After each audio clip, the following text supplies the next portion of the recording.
Without further ado, I'm super delighted to introduce you. Our plenary speaker for today is Priya Agrawal. She is the Vice President of New Global Health Unit at Merck, MSD, focused on ensuring equitable and sustainable access to Merck's innovative portfolio of vaccines and medicines, especially in LMICs. She leads efforts across the enterprise in discovery, development, and delivery. As you've noted, because I emphasized last time that several years ago we decided through this forum to introduce the role of private sector, and increasingly this is what we want to feature to bring to you leaders from the life sciences company to talk about the role of private sector. So please join me in welcoming Priya Agrawal.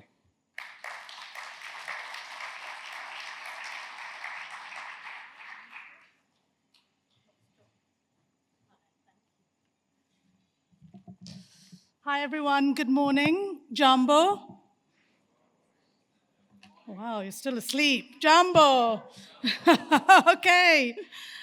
First of all, I just wanted to thank the organizers and specifically my friends, Prashant and Ravi, for giving me the opportunity to share the perspective of a global multinational pharmaceutical company, how we see our role in global health, our commitment, opportunities, but also challenges.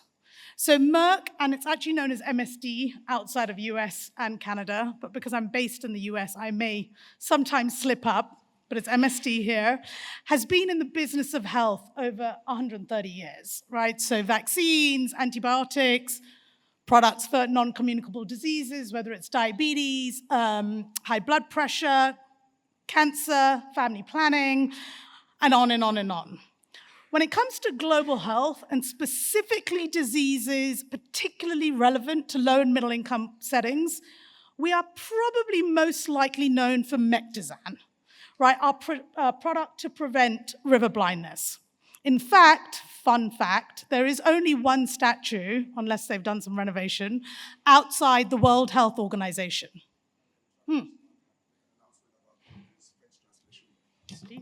I'm sorry, I forgot that. For those of you who need interpretation in French, please raise your hand. You'll get a headset. Those guys will come and give you a headset if you need live interpretation in French for this address. Sorry about that. No worries.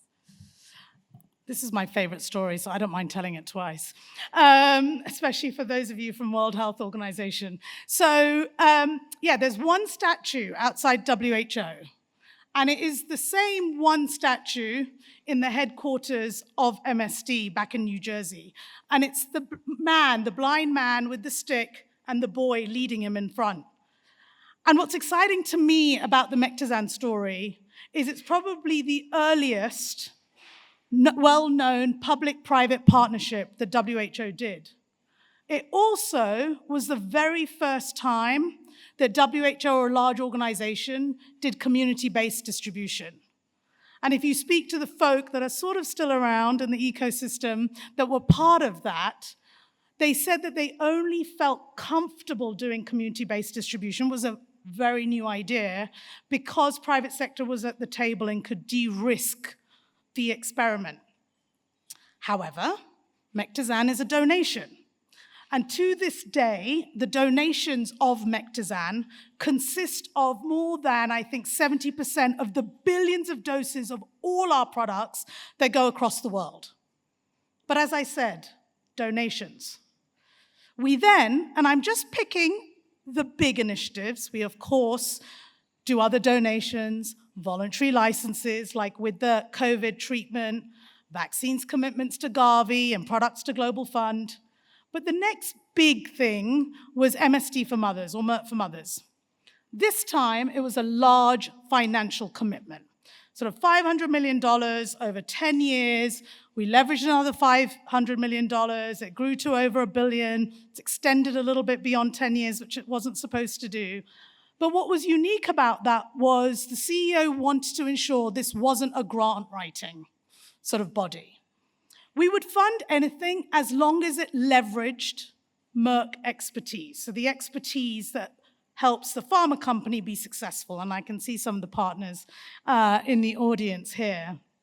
So if it was supply chain, I see Leah in the crowd.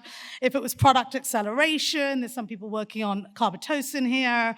If it was supporting local private providers like pharmacies or digital innovation, and Kenya's been amazing for things like NIVI, then it would be supported.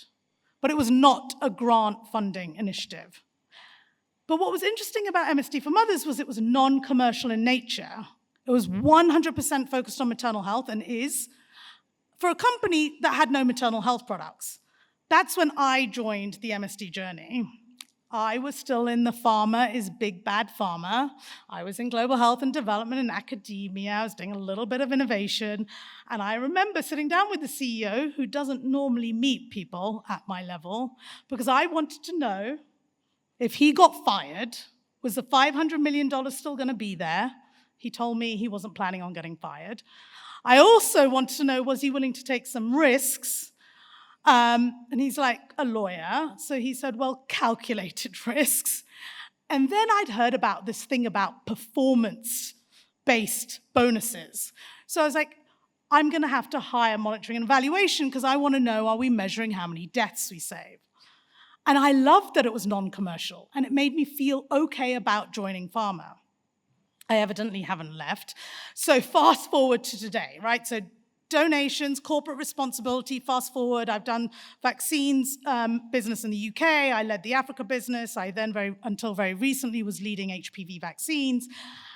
And I've now been asked to lead a new global health unit that has the mandate of ensuring all, but especially the yet underserved, benefits from our whole portfolio, and a special focus on low middle income countries.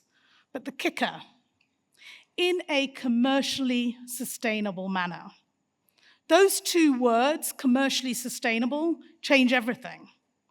This is not a purely feel-good side dish anymore. I'm not the potatoes anymore. This is the main course. I'm the steak, right?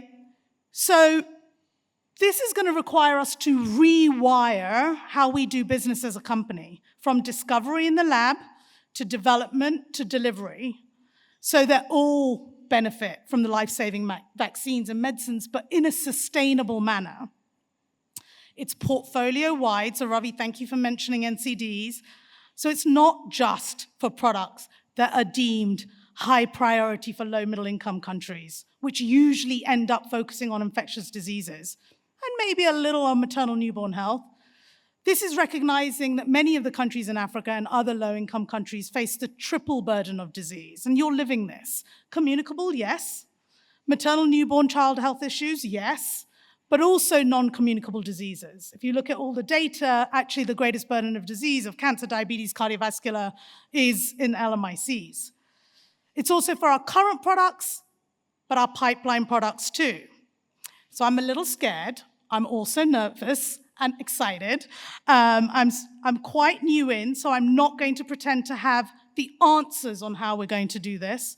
I'm most definitely going to need partners and advisors and others that believe that all populations should and must have equitable access. And you kind of need to be a little impatient, because I'm impatient and I like action. So I've spent the last 2 days on the other side of Nairobi with the Access to Markets and the I3 Consortium, of which we're one of the key sponsors. It's working across Africa rather than 600 accelerators, in different parts. It discovered and brought together a handful of African, largely women-led, some from Francophone Africa, innovators that are reimagining supply chain for healthcare on the continent. These are homegrown solutions for local problems. They are data and digital enabled. They are entrepreneurs, and if successful, they can ultimately deliver scale and sustained impact. And what I think I loved was they're creating jobs, much needed, creating wealth in addition to creating health. So it gave me goosebumps to meet some of them, and we had a speed dating event yesterday. They're young, they're enterprising, they're mission-driven, but they recognize that profit means independence and continued ability to do great work. So I had a bit of a Barack Obama moment of, yes, we can. and we must. I was picking on the Gates sponsor in the room because I was saying, soon we're not going to need your aid, and that's going to be a good day. But I did say not yet, right? We still need you for now. But they're really beginning to move away from the aid concept. In fact, half of the innovators I met said, can you help us navigate the donor community? I was like, no, don't. You're raising funds without it. And this is like good VC funds. Stay away if you can. So their solutions were for Africans by Africans, and it was really exciting. Okay, so I've described how we at Merck have gone on a journey. Donations, corporate responsibility, integrated into the core strategy. I think this is mirroring a trend we're seeing in global health and development broadly. You hear words, I think it's on the poster on this podium, self-reliance, decolonization, localization, whatever you want to call it. But what does it mean for MSD was a question that Prashant had. Well, it starts pretty upstream from where most of you are working. It's going to have to start in discovery. If we're thinking about how we're going to get our products to low middle income countries in the laboratory, we understand that it might require reduced dosing to make it easier to administer. We have a 3-dose rotavirus vaccine. I'm not sure we would make it 3 doses had we had Africa in mind in the laboratory. It may require thermostability, so you avoid the need for cold chain rather than having to overinvest in cold chain. It might require multi-dose vials because you need to carry it up some, Kilimanjaro to get it to the people that you need, although not too many people living up there nowadays. You might require a different technology platform, so for vaccines, to increase productivity, to reduce cost. So I was at a board meeting of Hillman Laboratories last week, and it's a joint venture between Wellcome, Trust, and MSD, and they're solely focused on making vaccines affordable and accessible for LMICs. And it's super exciting. They're working on cholera and Lassa fever and things, but we had developed an Ebola vaccine right in the middle of the crisis. But it needed to have speed, and it needed to work, and really quickly. So what did we compromise on? It required ultra cold chain. Not ideal for the countries that are going to end up needing to use Ervebo, the Ebola vaccine. So Hillman Laboratories has now taken that vaccine. They're now developing the next generation, a thermostable version of Ervebo, and also ensuring that the productivity, the way they make it, will make the vaccine cheaper. So it's just one example of what has to happen in the lab. But also development could look differently. So Ravi, you said there's been a lot of talk of localization, right? Probably not going to make your product in the USA and Europe if you want to serve LMICs. You may need to look at packaging to ensure shelf space is not taken up by one product. And when we were working, and there's been an exciting announcement today by the Ministry of Health of Indonesia, when I was doing HPV vaccines, we entered a localization deal, a tech transfer with Biopharma in Indonesia. It was actually very interesting because it was a country that is eligible for Gavi doses. And we supply 90% of Gavi doses for HPV. But I think they were forward thinking. They were thinking about self-reliance. They were thinking about job creation. So they instead opted for a tech transfer with us. And I'm really excited to report Biopharma is doing marvelously in terms of executing to the milestones. And this is creating an amazing environment for other products and other companies to come in to do local manufacturing in Indonesia.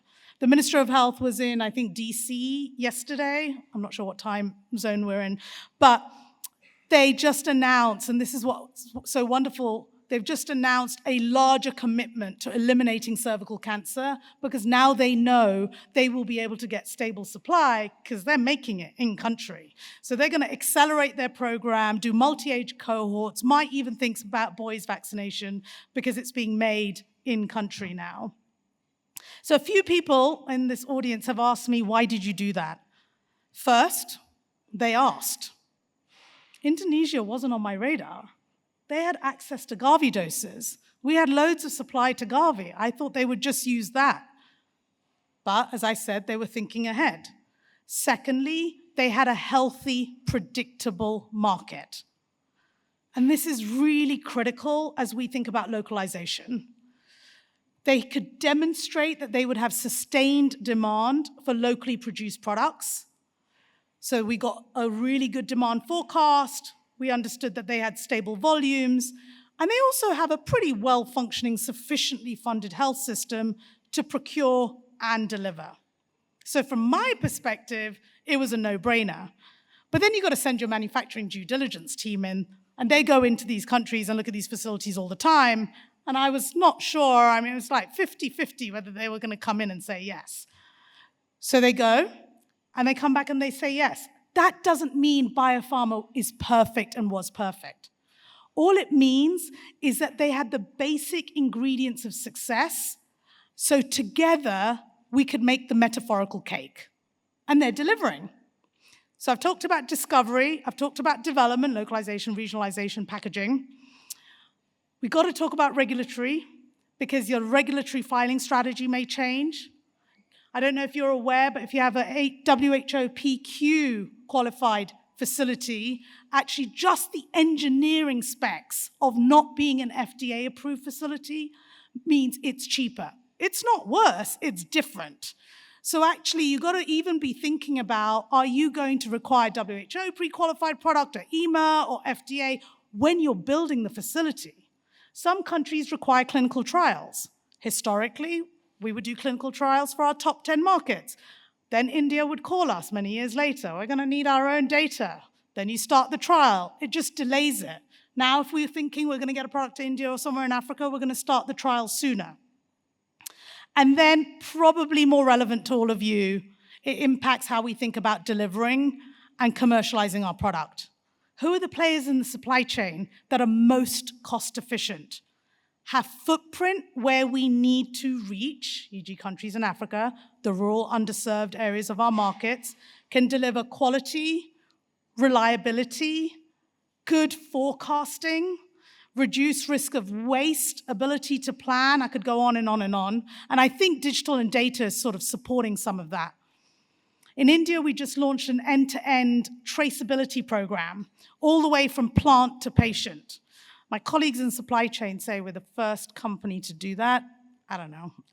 But it's exciting. They launched it middle of last year. And it's for our oncology product and our vaccines. They digitally track and trace. They have all various sensors that my MMD folks get very excited about. It's covering millions of doses. It avoids temperature deviations or early mitigation of temperature deviations, avoids counterfeits. But what I got excited about includes the feedback on delivery to patient. Right product got to the right patient at the right dose. So I think that's the sort of specifically unique part of it. It started small, it's scaling, it's going to cover all the facilities that we get those products to by sort of Q1, Q2 next year. At the same time, we have IPFW here in ARC. I just found out that actually we've been doing a lot in workforce development. So we have, I think, 70 employees working with IFPW, actually on a leadership management program, not the operational technical expertise of supply chain. And while they were doing that, I don't know if the people from Burkina Faso, but I just heard your distribution center burnt down. So we had a crisis response where now we've got manufacturing folk going in, redesigning, rebuilding. Why? We don't have business in Burkina Faso, but we might in the future, and that might become a critical part of our supply chain.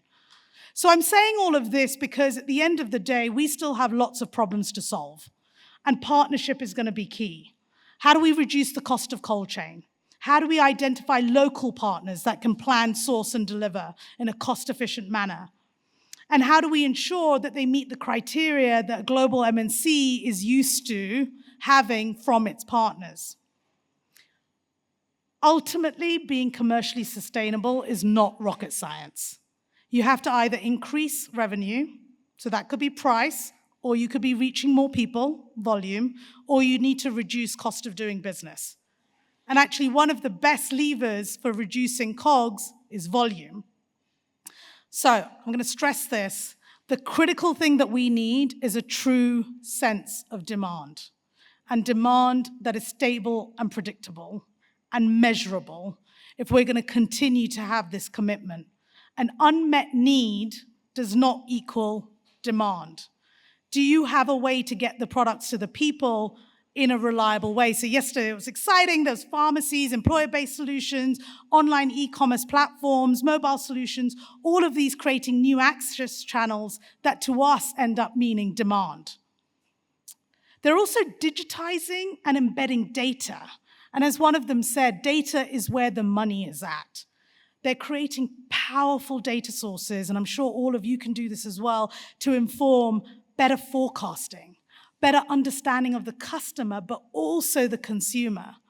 They had amazing data on price points, so we can lower our price, but then every touch point in the supply chain adds a markup. So in the end, the patient doesn't benefit. And they're also capturing waste reduction because of better inventory management.